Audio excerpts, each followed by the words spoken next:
the hidden truth that could be stealing your mind without you knowing. There is something I must tell you, something most people will not believe at first, and I understand that. It is difficult to accept that the very foods we have been told to trust, foods we have shared with our children, foods we have eaten with comfort for decades, might now be silently eroding the very thing that makes us who we are, our mind. I am not speaking in riddles. I am speaking about memory, about personality, about consciousness itself. Buddha's story Men Chao Kui Viva Kakban. Today I ask you to open your heart and your mind, because this story is not just information. It is a warning born from experience, and it might change the way you look at aging forever. It began with a man named Daniel, 73 years old, a retired teacher, a lover of poetry, the kind of man who could fix a broken chair with one hand while reciting Rumi with the other. His mind was sharp, proud, and filled with stories, until one day he forgot how to make his morning coffee. At first, his daughter thought it was just one of those senior moments. Everyone has them. But then came the time he could not recall his granddaughter's name, the moment he stood in the kitchen staring at the stove, unsure why he was there. Something was slipping, and it terrified everyone. The doctors offered the usual explanations: age, cognitive decline, genetics. They recommended medication, but with side effects that sounded more frightening than the forgetfulness itself. But his daughter, her name is Rebecca, she refused to give up. She started asking questions that most people never think to ask. Not about pills, not about puzzles or therapy games, but about food. What was he eating? What had changed? As strange as it sounds, this story does not lead first to a hospital or a laboratory.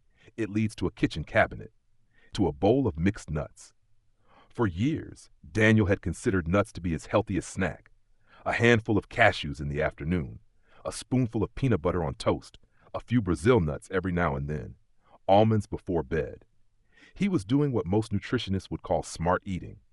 But something was wrong, and as Rebecca dug deeper, what she uncovered was both shocking and profoundly underappreciated.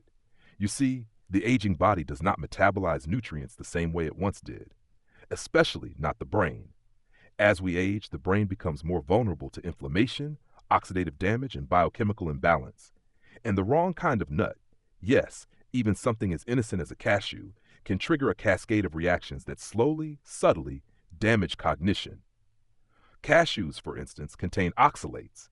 These compounds, though manageable for younger bodies, can trigger low-grade inflammation in seniors, especially when detoxification systems are already weakened. On top of that, cashews have a high glycemic impact among nuts.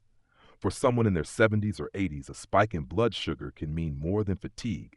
It can mean fog, disorientation, a soft veil drawn over clarity. Then there are peanuts, not truly nuts, but legumes, and yet they are found in almost every pantry. What few people know is that peanuts are especially prone to fungal contamination. They carry a toxin called aflatoxin. Most healthy bodies filter these toxins well enough, but the aging liver, the weakened immune system, not so much. Slowly, these toxins accumulate, and over time, the mind begins to fray. Brazil nuts are another paradox. They are rich in selenium, a mineral essential for brain function, but 2 nuts alone can exceed your daily need. Consumed regularly in larger amounts, they can lead to selenium toxicity, an invisible poison. The symptoms? Irritability, memory problems, slurred speech, symptoms that mimic cognitive decline so well, even neurologists often miss the connection. Finally, we come to conventional almonds, often sprayed with chemicals during production and subjected to fumigation processes that leave residues. These residues are not cleared easily by an aging detox system. Add to that an omega-6 fatty acid imbalance, and what was once a source of protein becomes a source of neuroinflammation. These are not alarmist tales. These are quiet truths, hidden in plain sight. Rebecca changed her father's diet, removed the dangerous nuts, replaced them with others. That is a story for another part of this video. But here I ask you to pause, reflect. What if the things you believe are keeping you healthy are quietly robbing your mind? What if your fog, your fatigue, your forgetfulness is not age, but chemistry? Buddhist teachings often speak of the mind as a clear mirror, but that mirror is sensitive. The food we eat becomes the raw material of our consciousness. And while the Dharma teaches that attachment is suffering, Let us consider this. Are we attached to the idea that some foods are always good, no matter the context? In the story of the monk Devadatta, it is said that he once ate spoiled food and suffered great internal illness, unable to meditate, unable to focus. Even the most dedicated practitioner is not immune to the physical consequences of what enters the body. Today, science is catching up with that ancient wisdom, and yet so many elders suffer in silence. They accept their decline as natural. They believe they are destined to lose their mind. And worse, they eat the very foods accelerating that loss, never knowing the connection. This is not inevitable. Daniel's story, like many others, proves that change is possible, but it begins with awareness, and it begins with you. If you have found this message meaningful, I humbly ask you to subscribe to our channel. Your support helps Buddha Story continue to share teachings that combine ancient truth with modern clarity. We are here to serve your awakening at every age of life. Now, before we move to the next part of the story, I offer you a question to reflect upon. Please share your answer in the comments below. Which of the following statements aligns more with your current belief? A. Aging inevitably leads to cognitive decline, and there is little we can do about it. B. With mindful choices, including nutrition, we can protect and even improve brain health as we age. Type your answer, A or B. I look forward to reading your insights and continuing this journey with you. The 4 sacred nuts that helped a forgotten mind remember again. When Eleanor first opened the handwritten letter from her father, she wept. It was not the content that moved her most. It was the fact that he had remembered her name, spelled it correctly, and written it without assistance. Only 6 months prior, he could barely remember how to hold a pen. His handwriting had become shaky, confused, foreign, but this letter felt like a fragment of the man he once was, a man returning to himself. His name is Thomas, a former geographer, a quiet scholar, a father of 3, and a man who had once climbed the Pyrenees on foot just to sketch its ridgelines at sunrise. He had always been a man of maps and memory, but at 78, the terrain of his own mind began to betray him. Streets he once navigated by heart became confusing. He would open the fridge and forget why. He once stood in front of the mirror and asked, not aloud but within, "Who is this looking back at me?" It was not sudden, but it was swift enough to steal the confidence from his voice. Doctors gave the usual prescriptions. Eleanor, however, looked elsewhere. She believed that if the mind could fade, it might also be restored, if only a sliver at a time. And that restoration began, of all places, in the kitchen. She replaced what was taken away: the cashews, the peanuts, the overused Brazil nuts, the chemically treated almonds. And she introduced 4 new foods, sacred in their simplicity, but profound in their effect. The first was the walnut, a nut long revered in traditional healing, not just for its shape, eerily resembling a human brain, but for its internal alchemy. Modern research confirms that walnuts are rich in alpha-linolenic acid, a plant-based omega-3 that nourishes the neural membranes and encourages the birth of new synaptic connections. But beyond science, there is something spiritual about a food that mirrors the organ it heals. In Taoist writings, the walnut was often soaked and eaten during the hours of meditation, as its energies were thought to enhance inner clarity and calm.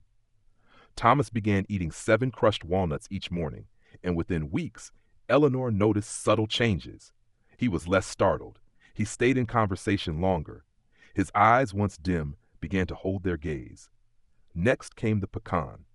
Often overlooked, the pecan carries within it a deep reservoir of vitamin E and proanthocyanidins, antioxidant compounds that protect neural tissue from decay. But what few know is that in indigenous American traditions, the pecan tree was seen as a grandmother tree, one that offered wisdom, shelter, and nourishment across generations. In the Cherokee language, its name translates to nut that requires a stone to crack, a reminder that the most nourishing things are not always easy to access, but are worth the effort. Eleanor would roast them lightly and blend them with a pinch of cinnamon. Her father called it his morning fire. Perhaps it was. Perhaps the warmth of those oils reached places in his brain that cold medication never could. The third was the pistachio, a small green seed often passed over in favor of flashier superfoods, yet rich in lutein and zeaxanthin, carotenoids that support not just vision, but cerebral blood flow. What the eye sees, The brain translates. And so what supports the eye often supports cognition. More than that, pistachios improve endothelial function, the health of the tiny vessels that feed oxygen to the mind. In ancient Persia, pistachios were called the smiling nut. There is wisdom in that, perhaps because those who ate them remained lucid enough to smile longer, to remember joy, to recall stories from youth and share them with the young. And the last was the pine nut. Thin, soft, almost delicate in texture, but within it, pinolinic acid, a rare compound that reduces inflammation through pathways not commonly activated by other fats.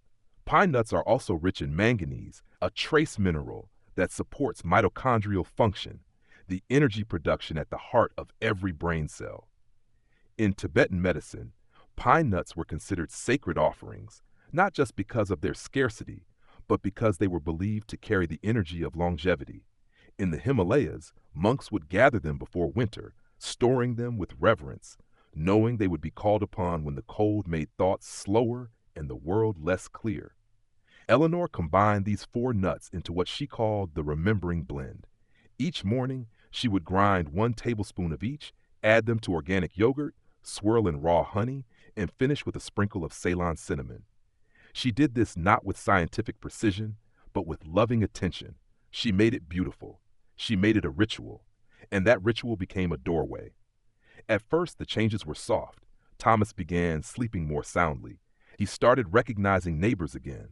Then, one day, he told her the name of the boat his father once sailed on, a name he had not spoken in over 30 years.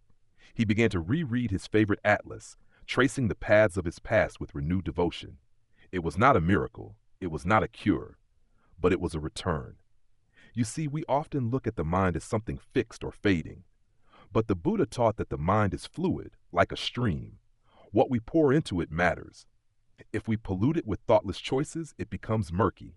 But if we feed it with wisdom, with care, with presence, it begins to run clear again. The mind, especially in its later years, is sacred ground, and yet we treat it casually. We allow toxins to build, not only in what we eat, but in how we live. The morning brain ritual Eleanor gave her father was not only about food, it was about presence.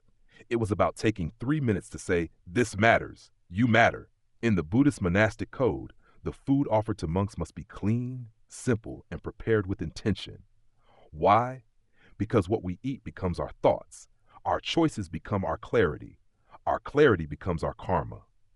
The ancient masters did not separate food from spiritual practice. Neither should we. Today, Thomas walks to the park near his home each afternoon. He brings a small journal. Sometimes he sketches. Sometimes he writes a single sentence and closes the book. One day, he wrote, "I do not remember everything, but I remember I am loved, and that is enough." Perhaps that is the real healing. The remembering blend may not fix every neuron. It may not replace every lost memory, but it can create the conditions where the sacred flame of awareness may grow again. And in that growing light, there is space for presence, for gratitude, for love. This is the gift of the four sacred, not just food, but invitation, an invitation to return, to reclaim, to be here again, fully. Let it begin with your next meal, with your next morning, with your own remembering.